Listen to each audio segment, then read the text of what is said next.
Zimbabwe's President Emmerson Mnangagwa says his government is putting in place a range of measures to try and entrench the Zimbabwean dollar as a basis for the country's future growth. The Southern African country adopted a multi-currency regime often dominated by the US dollar in 2009 after an economic meltdown that triggered enormous amounts of inflation. CGTN's Kutuya has the details from Harare. Zimbabweans have been using US dollars, South African rands and the Zimbabwe dollar for domestic transactions since 2020, when the government reintroduced the multi-currency regime to mitigate the impact of the COVID-19 pandemic. The greenback is the preferred medium of exchange, accounting for about 80% of transactions. But it's a double-edged sword. On one hand, it's providing a much-needed store of value, but on the other, it makes doing business here more expensive and renders exports uncompetitive. That's why the government wants to restore the Zimbabwe dollar as a standalone currency within 5 years.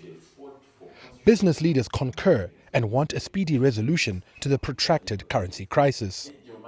For not less than 10 years now, Zimbabwe is struggling to find a foothold regarding having its own established currency. And I think that should be one of the key result areas of the incoming government, to make sure that Zimbabwe has got its own sovereign currency, because the presence or dominance of the greenback in this market, it is posing a lot of challenges.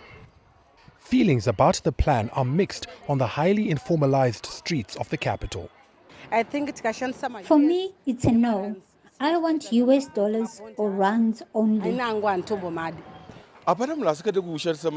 Everyone aspires to use their own currency. It's my hope too that in the near future we can have our own money as the sole currency. But right now we have no option but to trade in the US dollar, because the local currency loses value overnight. Others want bolder policies to make the plan sellable. Authorities need to try something different to make us trust the Zimbabwe dollar, because so far what they've done hasn't worked. Soon after the August elections, Treasury issued a statement promising to sustain fiscal measures aimed at controlling money supply and supporting the local currency. Kutuya, CGTN, Harare, Zimbabwe.